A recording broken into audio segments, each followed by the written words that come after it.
evening and welcome to the Grafton School Committee meeting for September 14th, 2021. I call this meeting to order at 7:32. I appreciate everybody's patience. The three of us had to go to GMS Open House this evening, even for a little while, so we appreciate the public's patience and understanding. It's just the three of us this evening. We have two members absent tonight, so our voting should go pretty quickly. I'm going to go ahead and move to public comment. Is there any public comment tonight? No public comment. Okay. General business. Dr. Cummings has a district update for us.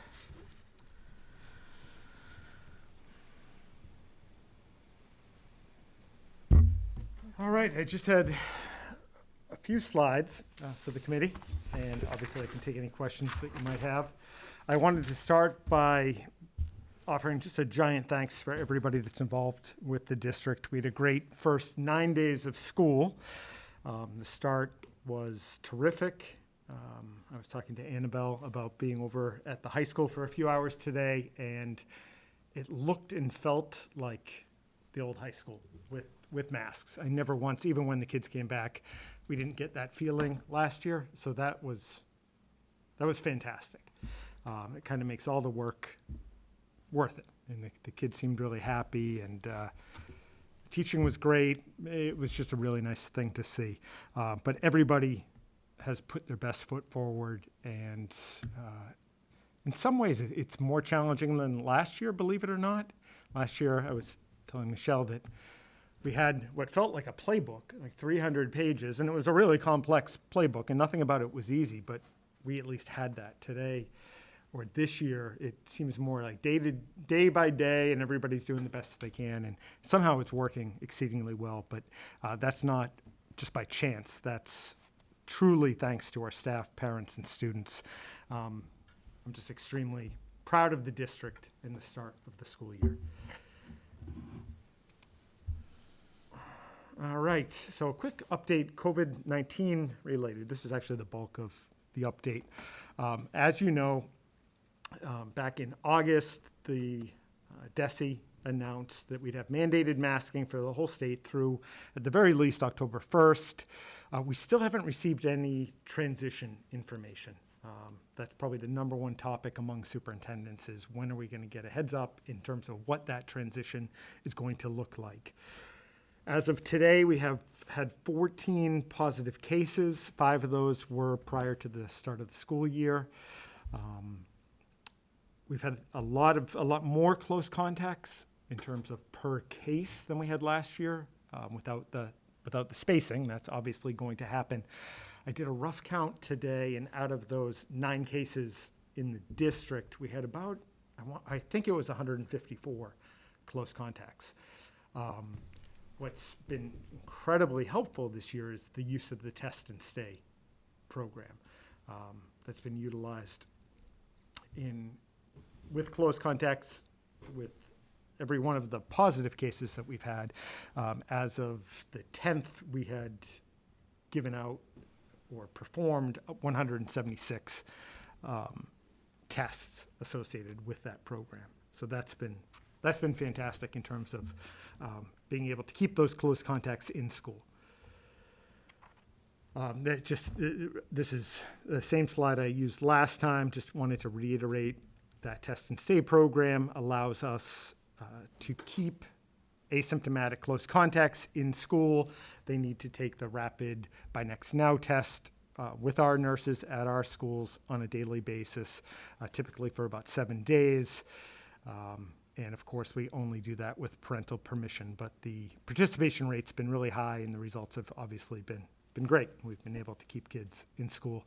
We don't have any distancing requirements in place. We provide as much spacing as we can, especially while eating. We don't have masking outside, and again, this year we don't have a remote option. So I think we'd be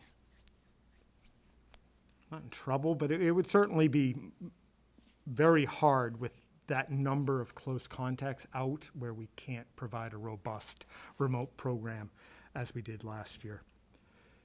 Any questions so far? Yeah. Anybody on the committee have a question? I have one. Yeah, I do. Just checking in, do we have plenty of those tests to continue this program? Yes. Yep, we do. Okay. Yep.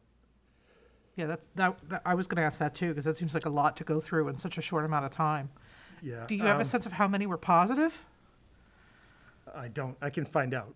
Very few. None that I know of, but I don't want to say that Okay. on the record, but I can check. As far as I Okay. know, we haven't had any. The Binex now, I think we keep them all refrigerated, I believe. But anyhow, we follow all the storage requirements, but we had the tests from last year as well. So we've got plenty of tests. We talk with our nursing staff every single day, numerous times a day, and no concerns have come up around that. Can I ask a follow-up? With these quick tests, I know there's a certain rate of false positives, and are we telling? Do we have a policy? What tells us what to tell the kids who get a positive result from the test in school? Yep, they would, just like last year. We didn't do it at this rate last year, but they are expected to go to their doctor, Okay. typically right from the school, and get tested. And get Yep. another test. Yep, Okay. that's right. And if they get a PCR test and that's negative, are they allowed to then come back? Correct. Okay. Amy, did you have a question? No, that's it. I'm good. Okay. Thank you. So in terms of looking forward, it could be as soon as, obviously, October 1st. That window, at some point, if it's not this week, they've got to give districts. It would be a huge challenge for us with very little notice before October 1st. I can't fathom how a large urban district would be able to react. So the state is either going to have to very quickly give us this information or push that October 1 date back. On pretty much a daily basis, I think the exception was this past Sunday, I received emails and or calls from parents on both extremes. You certainly got a big taste of this in August, late July, in a very summarized way. On one side, the desire for no masking, sometimes paired with that same individual not being in favor of vaccinations, but not necessarily, but kind of that end of the spectrum, and the other end of the spectrum being very worried about us not having enough precautions in place. So certainly, as I mentioned, the spacing, we've got the universal masking, hand sanitizing, increased cleaning, test and stay program. So we have a lot of things in place, but of course I hear almost daily from the other end. It's somewhat like a snow day in the sense that the middle is pretty quiet and both ends are very polar opposite and very loud. I usually don't get emails saying you made a decent call on a snow day. It's either it's the worst call in the history of the world, or that was brilliant. I don't get those too often. So I want to be really thoughtful about, most likely at our next meeting, about how we as a district try to get out ahead of the transition, whenever that may be, largely dependent on whatever the metrics are. I listed that initially there was some confusion around this. Is it the district or is it individual schools with 80% or more vaccination rate among students and staff? So that timeline piece, the metrics piece, is it district, is it school? What kind of depth in terms of specifics are they looking for? If it is school and or district, to be quite frank, we bring in over 100 school choice students. Are they going to track that? If so, there's got to be a mechanism in place to get that information. And again, we're talking a little over 100 in Grafton, but in a larger district, it could be hundreds and hundreds, if not thousands of kids. And what's going to be dictated by the state and what's going to be a localized decision. So obviously, I want to get out of it, and I'm sure you do as well. We've been giving a lot of thought to how we can best communicate the change, whenever that is. We've talked about increasing or partnering with the state and DPH to bring in additional vaccination clinics. We have offered those through Bouvier Pharmacy over the summer. I mean, they were attended. We didn't have, I think in total, maybe 30 individuals. But it certainly can't hurt to do. And lastly, we don't know, we know that they're going to be asking for our percentages. Obviously, we don't know the procedures by which we're going to collect staff information and or student information. Any questions on any of that? No I'm not telling questions. you much, but it's something I'm very concerned about. It will be interesting to find out what those exact parameters are going to be, but I do see, I just checked, and it looks like the vaccination rates in that, in the older age groups that are eligible for it are going up in Grafton, so that's. Yeah, good. that is good. And they may use town data, but obviously that includes students who go to private schools, homeschool. Right, So, yeah. and I think that, yep, that's all I had. And then I had goal stuff. Okay. Any other questions on district update? All And right. the rule doesn't, the mandate does not say we have to do anything on October 1st, correct? Correct. So if we decide that we're not ready to change anything. Yep.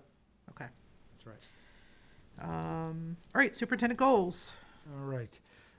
So in creating, I put forward the full goals in the book. They're obviously just a draft. I was working on these Sundays, so they haven't been before you very long. Obviously, I want feedback tonight and in the next couple weeks, and I will take that feedback and finalize them and bring them before you again. What I did is I started with taking a look at my goals from the past 3 years to see, every year I think they're fairly ambitious. I get a lot of it done, but some of it just doesn't get done. And it shouldn't have been a surprise to me, but I was surprised by my goals from last year. We probably had the same basic timeline, September, October. And then when COVID hit, of course, we went in a completely different direction, because as I looked through them, I said, gosh, these are all things that we've wanted to do and focus on as a district, but boy, I didn't really knock these out of the park last year. So I took what wasn't completed the year before that and last year, merged them together, and that's essentially what's before you today. The goals for superintendents I find to be a little tricky in that the evaluation document is really thorough. There are 54 different standards. I mean, it's complete. So inevitably, no matter what goals you come up with, you're going to identify goals that are essentially replicated in those standards. It's unavoidable. So the first one was to improve communication of the school department budgetary needs for FY23 and beyond. The last year we got through with the budget, and it was all great, but we weren't in a place to focus on the communication of the budget, our needs, and our future needs.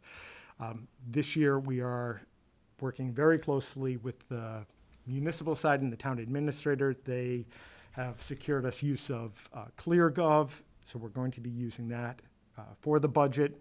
We want to refocus on increasing stakeholder understanding of the budgetary needs, resetting and updating the capital plan. This past week, I went to an initial training on capital planning, and then we're right now having the ADA assessment done. We want to be able to have that done, hopefully in winter, early spring, quickly turn that around, come up with a plan for the next 5 years for ADA compliance, and then build that into the capital plan in partnership with the town administrator.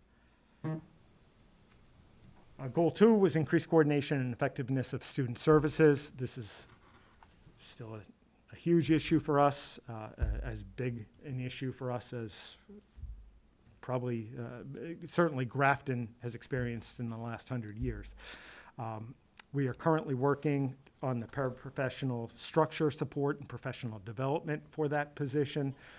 Co-teaching, that continues to be an area of focus and a desire to strengthen that program. Our specialized programs, throughout the district. We've done an exceptional job of adding programming over the past 10 years. We want to continue to build on that and to continue to work on the transitions. It's one thing to be able to build a specialized program at a school. For example, this year we built an intensive needs program at the middle school. What's going to be critical is not just basically patting ourselves on the back saying this is built. We need to start immediately on preparing for that transition of that program into the high school. Basically, in a very general sense, we're looking at everything like we did years ago with the 18 to 22 program. We did a lot of things well, but assess what we are doing well, what could be better, make it research-based, and build from the ground up.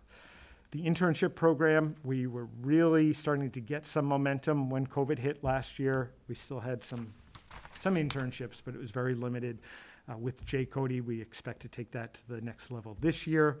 Counseling, I've talked about how we are working on K-12 programming for our counseling, when in the past it was very much silo-based with a focus on 9 through 12. So we've got counselors in place across the district.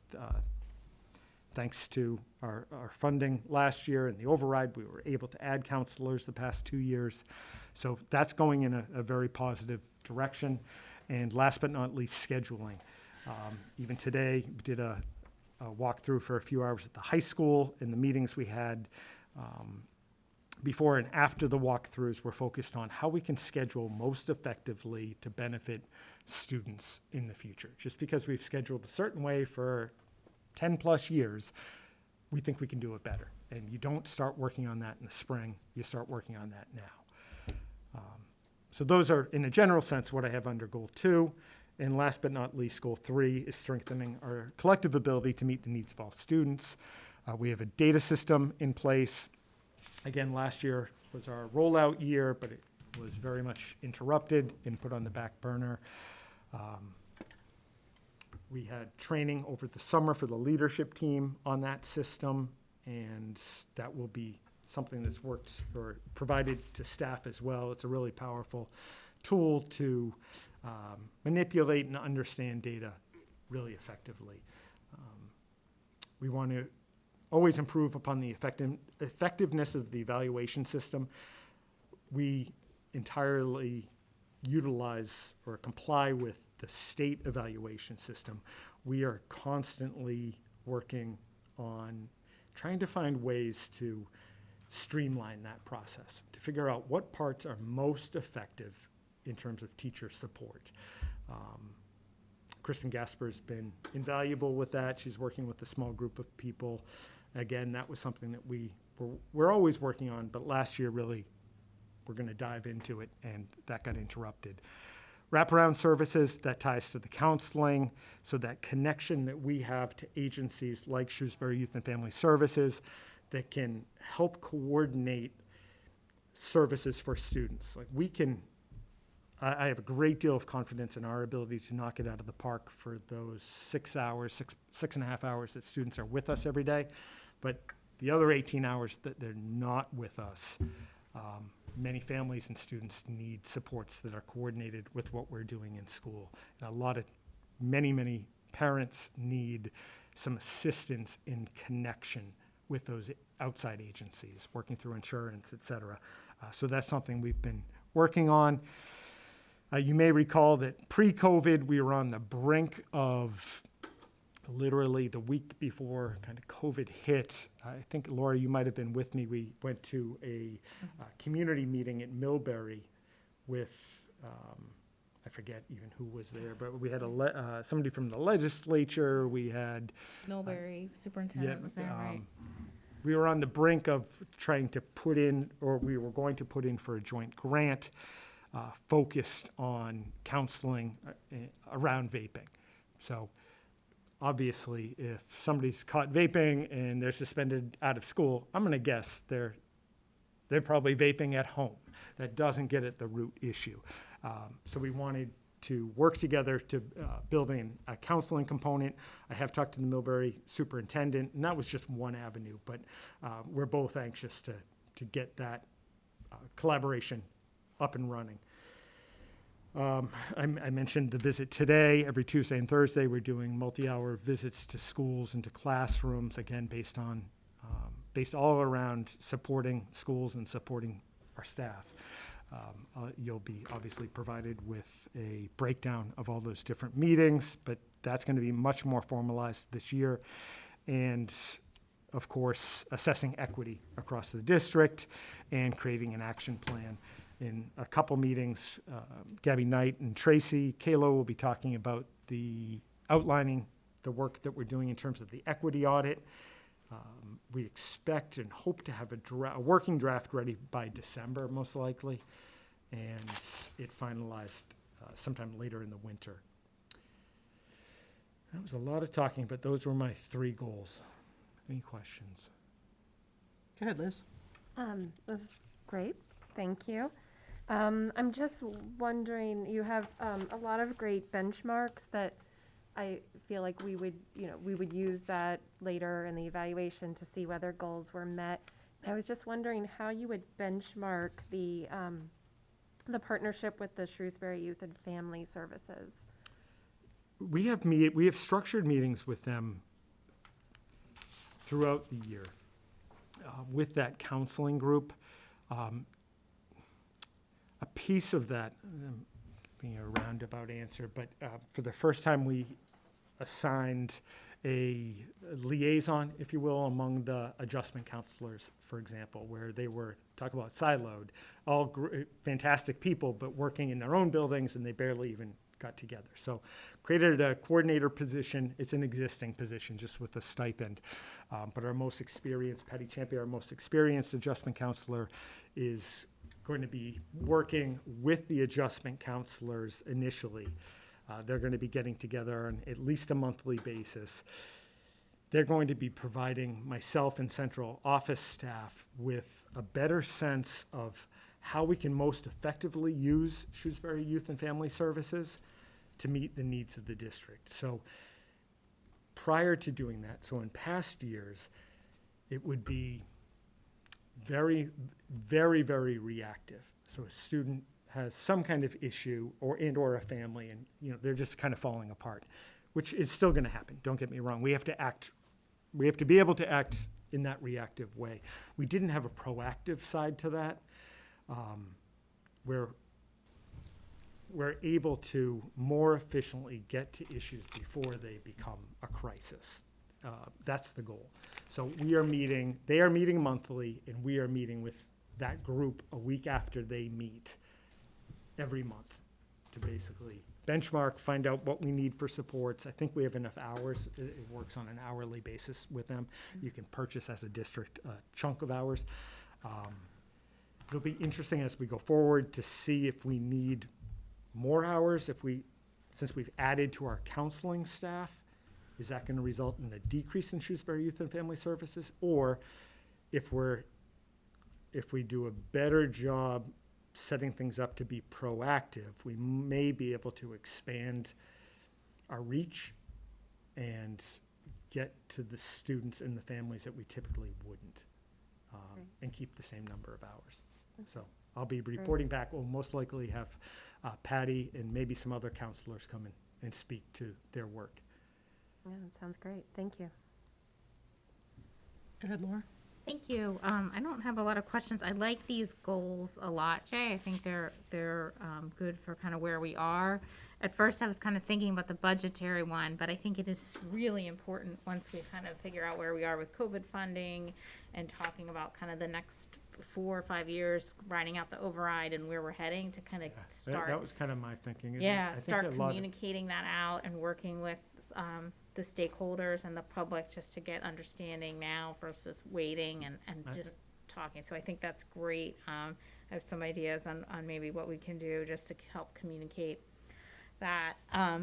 And then obviously, I think I'm really excited about goal 3. I love that you're kind of putting the action of ongoing schools and classroom visits and scheduling that in. I know that's always a goal of yours, and I think you do pretty well of it, but it's nice to know that that's going to be 2 days a week, that you'll be out into the schools.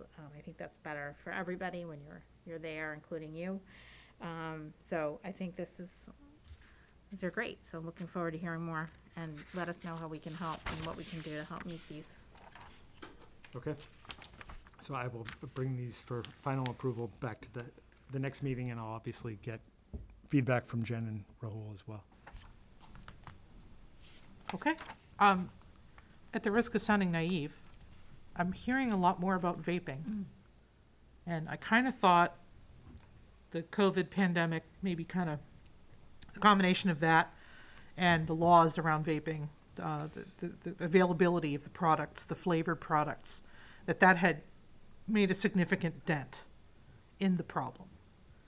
And now I'm hearing maybe that's not the case. Can you kind of give us some idea of how bad it is here? Do we know? I don't know, to be quite frank with you. Pre-COVID, it was certainly, I mean, I want to be crystal clear, this isn't a Grafton-specific Right. issue. It was at what I would have thought was a real peak prior to COVID. I don't get the sense that we're at that same level, but I don't know that for sure. Obviously, I don't think many of the groups that were hyper-focused on this issue, while it's still a big issue, they've obviously been more focused on COVID-related issues. As things return to a greater sense of normalcy, I'm expecting, and we're going to make it become, we're not going to wait to find out that it's at that level. We're going to treat it as if it's at that very same level. Okay, so you're being proactive rather than reactive. Oh, I'd rather overshoot in Okay. this area, Okay, no cool. question about it. Good. I just want, if you don't mind. Yeah, go ahead. I was just thinking, I mean, probably if there's increase of vaping, maybe wrapping that around with our counseling and helping kids cope and process everything that's gone on Yeah. the Oh, past year absolutely. and a half, hopefully will help instead of turning to a vice, learning different ways to cope. Yep. That's not easy. No, it's not. It's not No. easy at all, but I mean, I wouldn't be surprised, I guess, just because that's gonna be a way we're seeing kids trying to deal with Yep. the past trauma of the year and a half. So Yeah. I think it's great that we're ramping up. And I just want to be clear, it wasn't as if I talked to Kevin Carney, and it would have been okay, and I would have told you that, oh my gosh, he's seeing this big influx at the high school. This was truly going through that exercise I talked about, and I saw the vaping. I hadn't given it, Yeah. I just hadn't been focused on it and said, this is the time to start ramping that up so we're ready. So that was the trigger as opposed to any problem. Because I know the middle school health curriculum has changed, and they're spending a lot of time talking about vaping, the dangers of vaping, the long-term effects of vaping, and I just don't get the sense that the kids even know how to get it at that age. But maybe they do when they get to the high school. No, and they maybe know that's in where it's middle gonna be. school. Oh, I mean, do in they? oh my gosh. Oh, I mean, and my concern, and I brought it up 2 years ago, is getting into the upper sixth, fifth, and sixth grades and getting Yeah. it Right, before right. they We hit had built the some middle nice school. momentum with seventh and eighth. We did. And we had high school students going down to seventh and eighth. Yep. In terms of just that, we actually had a great deal of momentum. I mean, I think but it was the end of 19 that the law changed, and now they can't get the fun tasting. right. Yeah. So it seemed to drop off, and then the pandemic hit. yeah. So, I mean, I'm not gonna say nobody knows, but it seemed to me like the problem maybe had at least gotten better. Yeah, So- I'll be thrilled to report that. Yeah. Great. Once we move forward. Yeah. I mean, I would wager it's probably easier to get regular cigarettes than it is to get the vaping stuff now. You think? Yeah. I'll take that bet. No, I'm just kidding. All right, let's Yeah. bet. No, I'm just kidding. I'm just kidding. We I can don't certainly know. address it once we have, when we have Patty Champion or the Yeah. counselors come in, we can talk to it. If we internally find that we have additional hours or free hours with Shrewsbury Youth and Family Services, we could also tailor those hours, some of those hours to this need, if we choose to, and have the counseling on site. Well, and there's a health survey, right? Is that happening Yeah, this year? every year, yeah. Okay, yeah. so I mean, I don't know how much we trust those results, but we might get something, Oh, yeah, some idea from that, no, definitely. assuming That- vaping is asked. I assume that they're back on normal schedule and we'll do it this fall, usually as long as if they stick with that time, their typical timeline and give the survey in the fall. Well, we usually have the results late fall, early winter. Well, and I'm sorry. I was just gonna ask, that's a health survey that goes to the students Correct, in middle yep. school and high school, or? Correct. Yes. Yep, yep. SBIRT, SBIRT, is that right? It's through the Worcester Regional Health Alliance. Okay. I don't know the name. I don't remember the name of the test. Okay. That sounds believable. I was just gonna say that if it's not vaping, it's gonna be something else. Right. Just like cigarettes were an issue when we were kids. Yep. So all of these things that we're doing, we can translate to whatever the next horrible thing is that's gonna hit our students. I mean, well, no, I mean, No, you're right. When I was in the elementary school in the 80s, we used to like play act how to like say no to drugs. Like it's going on, and whatever's next Yep. is gonna be maybe even worse.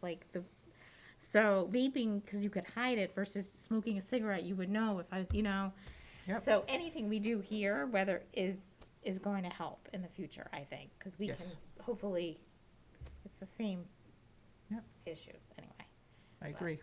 I don't know. I mean, If I it's haven't not- you're heard as right. If much it's this not year, vaping, but it's something only else. Like 2 weeks in. We're only 2 weeks Yeah, in. no, that's true. And there's always just ways.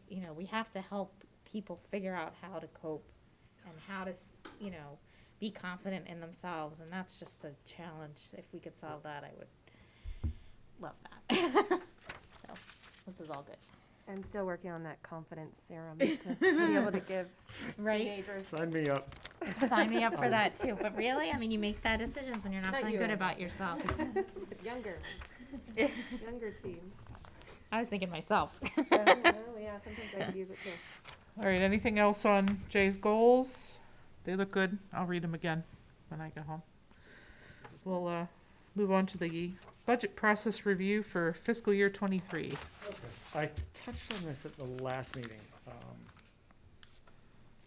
but I don't think I shared the document that I provided tonight.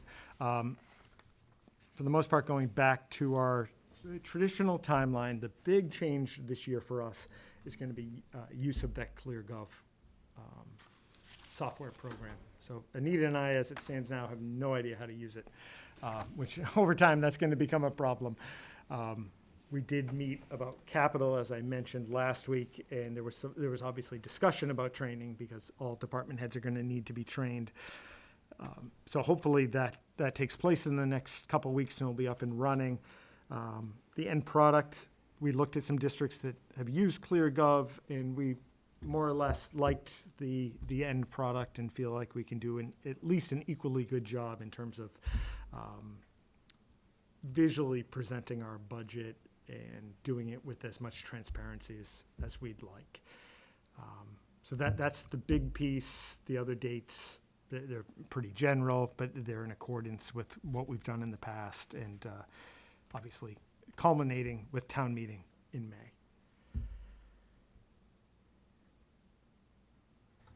Any questions, feedback? All right, so we'll be putting out those workbooks as early as tomorrow to the department heads and Good. principals. Is this a full reset then, Jay, or are you gonna use what we've had? We're gonna use the materials that we've created, like we give the principals a packet that's tailored to their Yeah. individual school, from supplies to tech, basically any needs they have that are connected to budget get into that workbook. And then we hold a meeting with everybody from central office, the administrative staff, in a room just like this, and we just go through it step by step. If there's additional staffing, we want to know not just why, but priorities. Obviously, it built into the workbook is all of the different the student numbers in terms of enrollment, so we know rough class sizes. We want to just have a great understanding of every single piece. So we do that for the curriculum. Tracy brings her curriculum forward. Obviously, special education, that's a long meeting. And we just want to know every single piece. That next part is critical, that we've developed our own, essentially, software and that we use in a process to take all of that information, we have a great understanding of it, and putting it into one bucket, right? Obviously, unless, I don't even know how to access ClearGov. So that step is going to be critical. So I'm looking forward to it. But I guess what I meant to add the word capital in there. From a capital perspective, are those staff going to have to resubmit? Or Yeah, are you going to just take that information and update the estimates? Because some of those estimates are pretty old now. Yeah. So they is really myself, Tony, and Anita. So we met last week, I think the same day, that afternoon after I attended the training. And we decided that we are going to take our 5-year plan and basically start from scratch. Okay. We still have all those projects, but let's reprioritize. Some of them, as you mentioned, have been on the books for 8 years. And I think we do a pretty good job. We don't just keep that static number. Tony builds in a percentage every year that Okay. it lingers, but we've got a little time, and we have a template, or not a template. We have our information in a rough draft already put into that spreadsheet for them. I think it's more work, but these spreadsheet, I think Colleen Roy put it together, and it's really good to capture an overall look at the town over the next 5 years. What it doesn't do, of no fault of anybody's, is provide too much, or nearly as much context that we like to provide. So if we have a HVAC project, usually there's a page that explains what we're doing. There are a couple photos on there. So we're thinking, at least, that we're going to go along with the ClearGov system, but have a separate book that's in line with what we've historically provided, just to provide more context.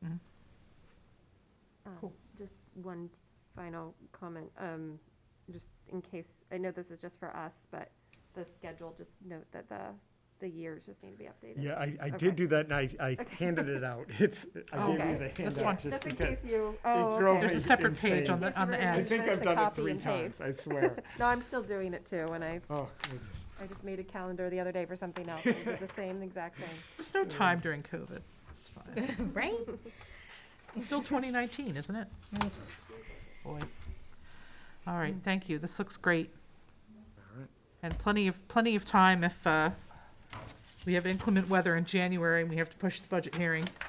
Oh, Leaves a lot of time. That wouldn't happen. Okay. Give Jay a chance to get back to his seat, because I think the next thing is substitute rate of pay. Yes, substitute rate of pay. Don't get So, slides for that, huh? no slides. No slides. Blame Kristen. Sound. So I put before you a memo regarding substitute rate of pay. Currently, we pay $80 a day for non-certified individuals, $85 for certified individuals. As you, I believe, already know, the market is never particularly great for substitutes, with the exception, and I wouldn't say it's great, but the end of the year when college kids are back, we have a fighting chance at getting subs, but that doesn't last long.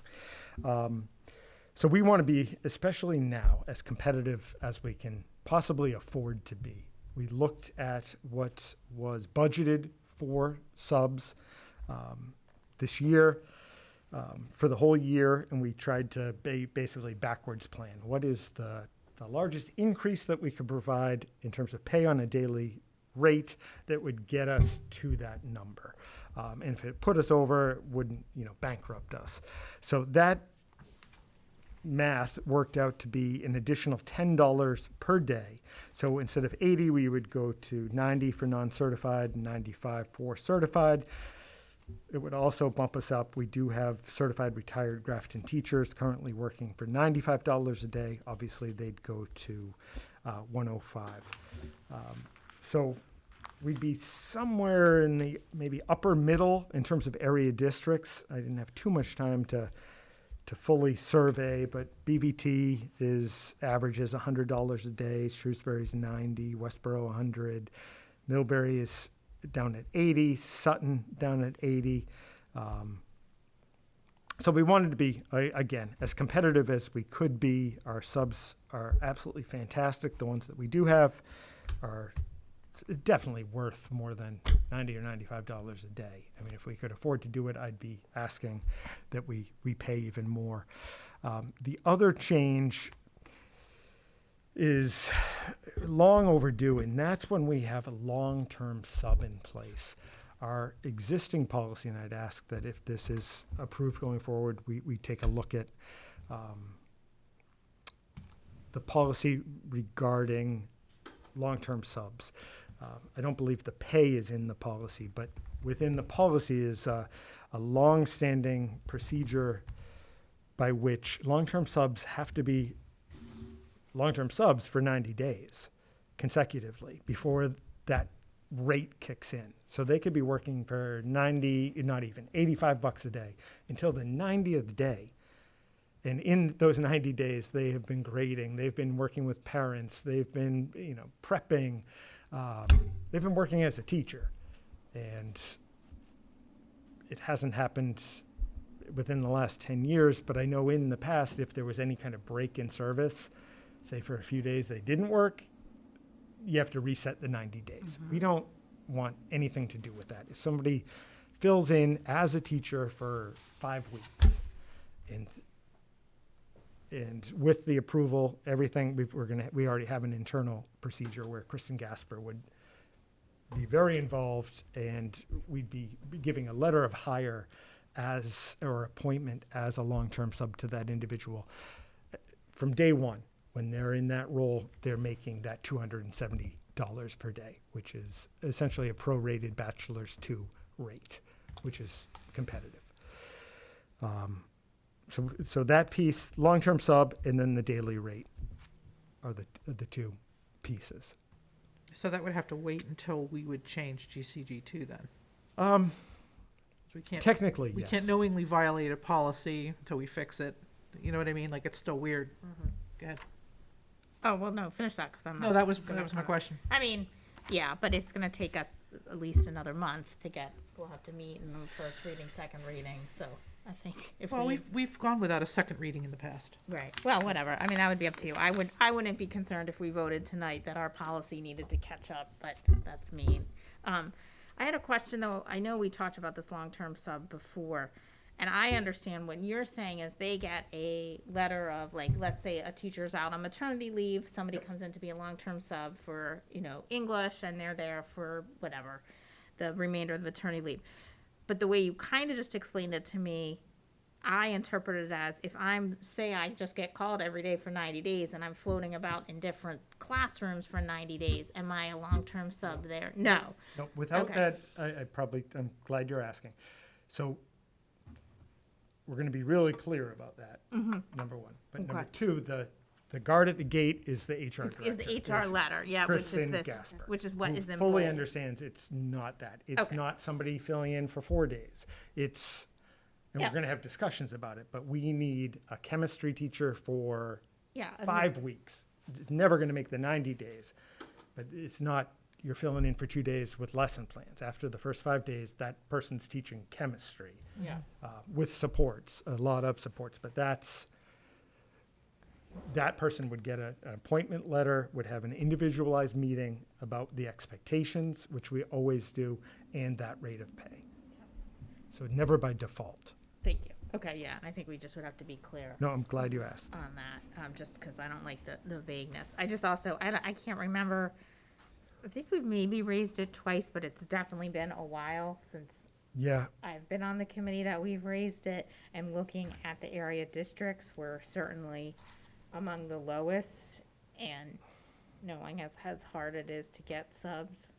and I didn't mention this, but it's not going to surprise me if we talk about this again in a few months. It might, financially, it might have to be a change for next year, but currently, if not all, the majority of those districts are doing the same thing we are. Yeah. And that's off a number that's already ahead of us. So Gotcha. that number is not stagnant. I'm Yeah. 100% sure. Yeah, and thinking, I mean, we can always prorate after we catch the policy up too, so people can get, yeah, sorry, I know you knew that, I'm just thinking out loud. Yeah, and I would like to, I think as a committee tonight, we can make a recommendation to the policy committee, but I would like to have the opportunity as a policy committee to look at the actual language and revise that, following our usual procedures, and revise that and then present it to the school committee at our next meeting. Like Amy said, we don't have to do a second reading if we want to get it done Yeah. quickly, and we can try to meet as a policy committee as soon as we can to expedite that, but. And there's nothing, I think that's very wise, and there's nothing within the next 2 weeks in terms of a long-term sub piece. That's the big policy implication. It's more that short-term, it's going to be obviously the day-to-day. So it's the tonight, yeah, so tonight what you're looking for though is hopefully possibly a positive vote on sub rate. Yep, sub-rate of pay is the number one thing. And then did we just decide we wanted to hold until we could catch the policy up? Yeah, I think that makes Yeah, I'm sense. very So a vote comfy- tonight that- doesn't, That's perfect on Yeah. the operational end. Okay, No worries there. so, Madam Chair. I have a question if you're going to make a motion. I was, but I Okay. will hold off I- on my motion. Well, we could do the motion and then No, discuss. go ahead. It's fine. Whatever. So Jay, I'm noticing that some districts have one rate and some have a range, and we have three. Can you talk about the benefit of having the three different? I think Rates? most actually have two, if not three. Okay, So when it says that $100 a day, we're getting that by either calling the district last week, okay, or on, it's usually the collaboratives that we belong to Okay. that will enter in their data, and they don't, they just, or they average it and just. that's exactly yeah, what they do. okay. But they have So it's at pretty least two. standard. We're somewhat unique with the retired Grafton teachers, and that's worked out wonderful for us, but I don't know if that's, I definitely don't think that's very common, that we have that 105. Well, now it would be 105 rate. But I think it makes sense that we'd want to pay people more who are actually certified, who've been in the district, who know. Yeah, the- oh, it's been great. $5 a day just seems such a small Yeah. difference to me. Like, I'm surprised that it's not a greater difference, but we do what we can. 10. Can I ask Hmm? one more question? Go ahead. So I was happy to see how we've figured out how to fit this within the budgeted amount for this year, but I was just wondering if that, using that 342, that we were figuring this would cost, is there any concern about the number of substitutes that we would need this year? In other words, do we know how much we spent on subs last year? I know we probably spent a lot more than we would expect to spend this year, but I don't do you have even, anything as a comparison? that 287, the 287,371, that's an average of the last 4 years. I Yeah. don't off the top of my head remember what we Sure. did last year. I would say it For was a probably number. less last year, right? Didn't we have fewer subs? Thought we You had had more. staff We kind covering. of had more, well, we had more in terms of like the remote piece. I Oh, can yeah. find out, Liz. I'm sorry I don't have the Oh, no, the it's notes, okay. but Do you have a sense, though, if we would, with the number of subs that we would have, if that 342 is enough?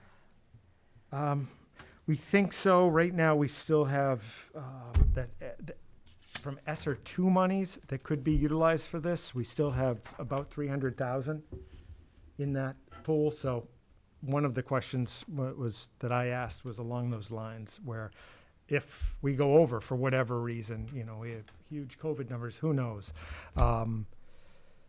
What do we do then? And it was use ESSER 2 monies, Mhm. which we've just been fortunate that we really haven't had to use at all.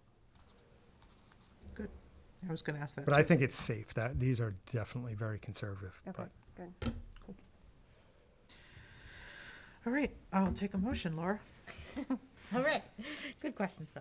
Madam Chair, I'd like to make a motion that we increase the rate of pay for substitute teachers in the Grafton Public Schools as follows: $90 a day for non-certified individuals, $95 a day for certified individuals, and 105 days for certified retired Grafton teachers. Second. Motion made and seconded. Any further discussion? Seeing none, we'll move to a vote. All those in favor? Opposed? Motion carries 3-0. Thank you. Thank you for bringing that to us, Jay. thank you. Yeah, and thank Kristen, please. Yeah. Future agenda, schedule planning. Anybody have a chance to, we haven't made any changes since the last meeting, I don't believe. We did. We did? Yep. Oops.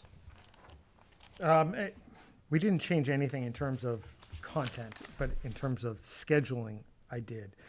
Neil, I think, was originally scheduled for maybe the 28th or October 12th, and anyhow, he had a conflict that night, so I flipped a few things, and he is now on November 9th. But the content hasn't changed at all. Okay.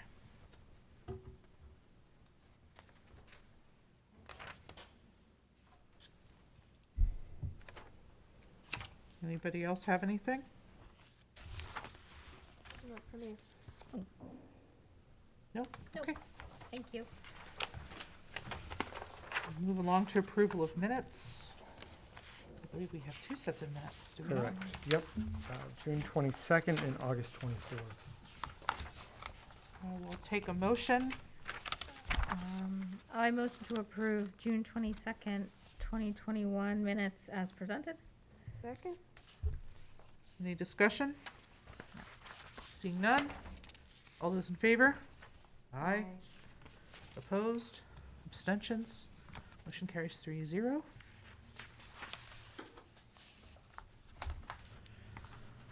We have the minutes of August 24th. Madam Chair, Yep. I move that the committee approve the committee meetings from, the committee meeting minutes from August 24th, 2021 as presented. Second. Motion made and seconded. All those in favor? Aye. Aye. Aye. I assume there was no discussion there. Motion carries 3-0. No, I think she did a great job. Yeah, she did. It was hard to get all those names. Yeah. Yep. She did a nice job. Thank you, Debney. We miss you. And we'll move on to the warrant. All right. Madam Chair, Yep. I move that the committee approve warrant number 10 dated 9/2/2021 in the amount of, just confirming, $25,102.98. Second. Motion made and seconded. Any discussion? Seeing none, we'll move to a vote. All those in favor? Aye. Aye. Opposed, abstentions, motion 3-0. Okay. Now we're gonna pass over facility rental rates for this evening at Jay's request. And we're gonna move right along to revolving accounts. Yes, so tonight I'm asking for the school committee's approval for the creation of a theater arts revolving account. I had an excellent meeting. It was myself, Anita, and Lisa Scarlett, who is our theater arts director, does a fantastic job. Basically, we are audited, as you know, every single year. They spend a great deal of time actually on our like student activity accounts, sports accounts, anything that's not under the core umbrella. And for us, theater arts was always kind of hanging out there. They had a lot of very good procedures in place. This isn't anybody's fault, but the auditor said we really should have everything that's school-sponsored under the school umbrella, as we do athletics and every other activity. So this revolving account is what we need to do to put theater arts under that school umbrella. As simple as that. And the purpose of this is just so that they can carry money from year to year, correct? Correct. Yep, yep. Any other questions? No? We'll take a motion. Madam Chair, I motion to approve the creation of additional revolving accounts for the theater arts department. I guess I motion to form a theater arts revolving account. Okay. Better way to Perfect. put it. Second. Motion made and seconded. Just one quick question. This is for middle school and high school, correct?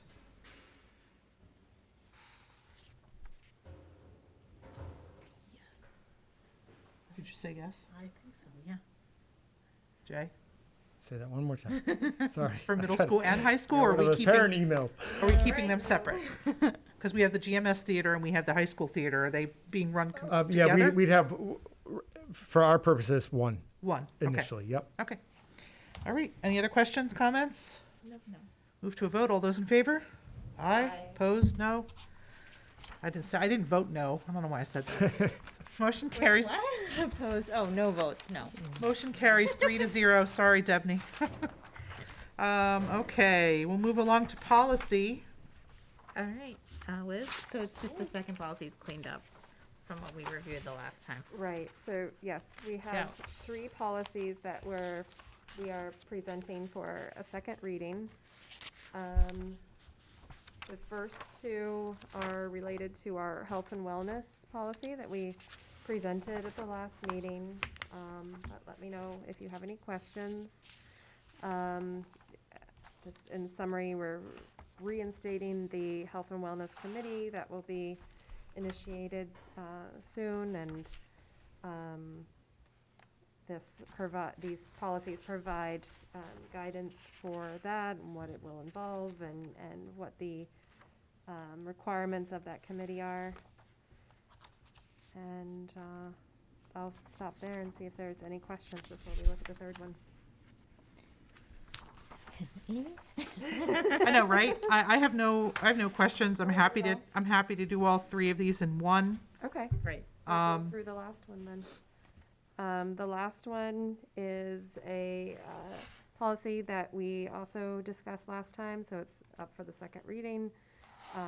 Provides what we think is a very detailed and specific outline of what the public participation at our committee meetings will look like and what the parameters of that are. And again, if there are any questions. No, great work. for those. We're chugging right along through these policies. You guys doing a great job. Thanks. I'll take a motion. All right. I'll make it. I guess you have Yeah, to. one of us has to make it. I'll make a motion to approve policies ADF, ADF1, and BEDH as second readings. Second. Motion made and seconded. All those in favor? Aye. Opposed, abstentions. Motion carries 3-0. That's a quick. Member reports. Are there any member reports this evening? One, although, if Annabelle. Well, I was gonna say, yeah, Annabelle, you wanna go first? I'll go You've been first. quiet. First, I'd like to say that I am very thankful that we're all back. As Dr. Cummings said, the atmosphere has definitely changed since our return. Fall sports are back, and everyone's very excited. There's this new thing called Gator of the Week, and that's like an outstanding player will like receive like a T-shirt that says Gator of the Week. So that's exciting. I think there's an art festival coming up soon. I wrote down that it opens on the August 15th, and I think it's more like public, not just the high school. Homecoming week is next week, which is very exciting. And I think that's it.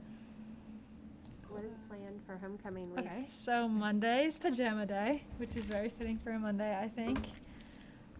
Tuesday's neon day. Wednesday is Wild West Wednesday. Thursday is character or celebrity day. And Friday is classical letter day with the games. That's awesome. Yeah. Wild West Day. Yeah, I like it. It'll change it up a little bit. Yeah, Yeah. it is a change. And then I think Saturday is the homecoming dance, and Friday is all the games, like the football game.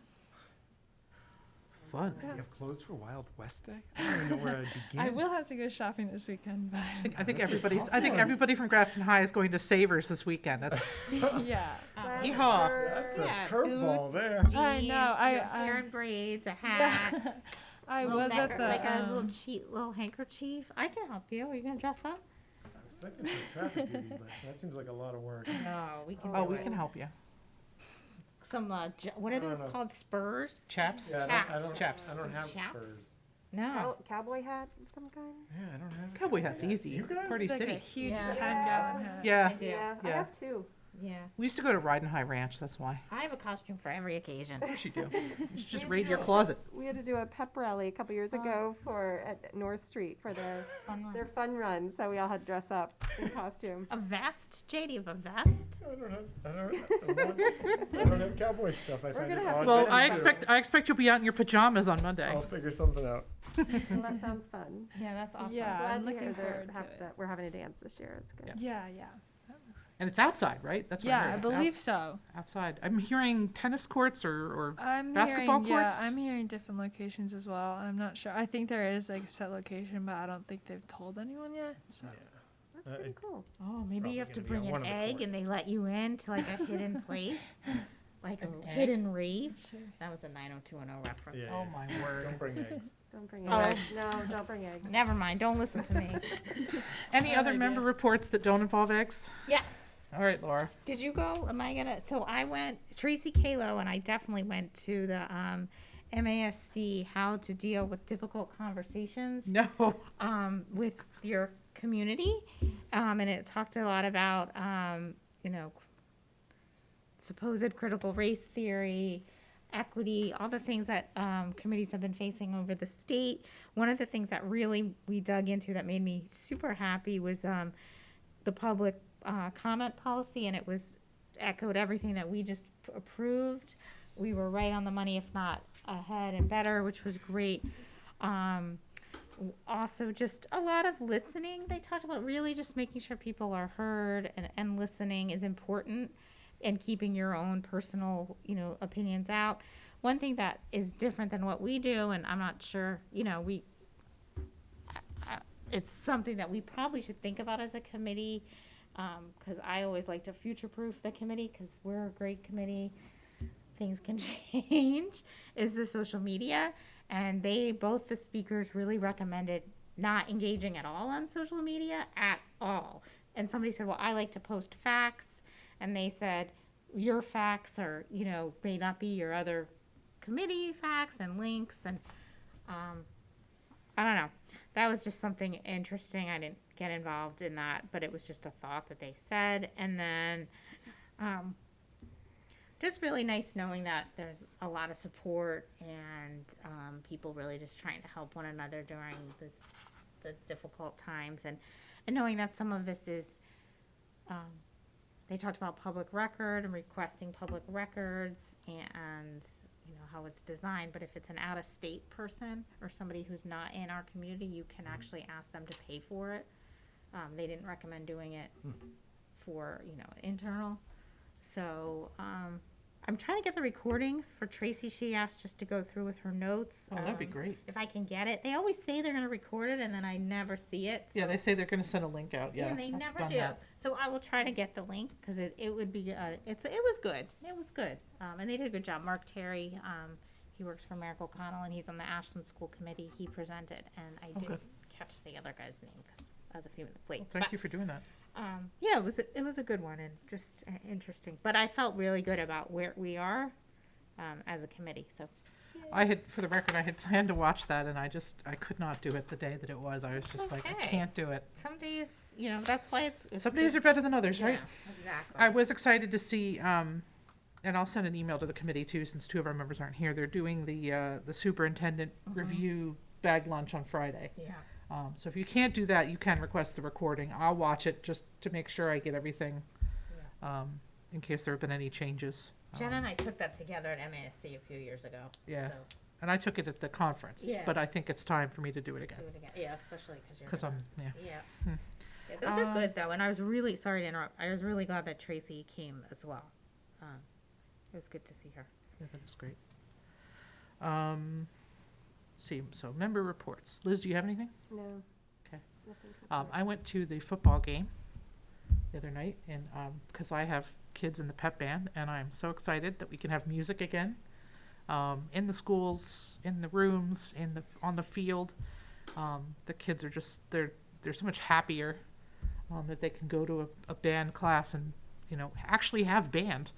And I'm sure for chorus it's the same. It's tough to go to class and not get to do the thing that you signed up to do. I'm a little bit worried about the enrollment. I think a lot of kids over the pandemic, especially with band, they dropped out, and because they couldn't do band, right? They couldn't play instruments in school, so I think we're going to have a couple of lean years while we try to get more kids to stay in band. It's always a struggle, you know. Inevitably, there are schedule problems at the high school, and trying to keep kids in the band for 4 years is always a challenge. But the pep band did seem lean and very young. They lost all their leadership and hadn't played together in over a year, and suddenly now they have 8th graders who don't know what they're doing, which is, I think it's great that they let the middle school kids participate. I think that's a great opportunity for them. The sooner they can get to the fun stuff, you know, just taking out your instrument and playing a fun little ditty, you know. They have a new fight song. It is the Gator Chomp. And we have to make sure that everybody knows how to do the cheer that goes with it. So I believe it's from the University of Florida, embarrassingly enough, but it was very cool. Well, maybe we could get that at a future school committee meeting. We could have the pep band come in and play. That'd be hilarious. Be nice. But it was just so nice to be in that environment again. And, you know, of course we won, which was awesome. But just, you know, being around people and the cheering and the swamp with the inflatable alligator, it was just a great environment to be around. And it was free, which was nice. But I think the next game is in 2 weeks. It'll be the homecoming game. So I'm sure attendance will be high. But if you haven't been to a game, you should go out. I have to say, I wasn't able to go, but just in seeing the pictures, I just felt like there was a spirit about it, just in the whiteout that the kids had, and they were passing the inflatable gator around. It seems like the kids are really getting into the gator thing. Yeah, and the I think spirit is definitely very high. yeah, right? The school spirit is and that's crazy. that's what a mascot is for. Yep. And I think I'm seeing that, and that's awesome. It was definitely lots and lots of fun. And, you know, I'm glad we won the first game back. I thought that was nice. And I'm supposed to go see volleyball this week, I think. I think that's the next one I'm going to. But it's great to see the kids back doing what they love, because that motivates them in school. Yeah. So, any other member reports? We do not have correspondence. We do not need executive session. Correct? So Correct. I will take a motion. I'll move to adjourn. Second. All those in favor? Aye. Thanks, everybody. Good night.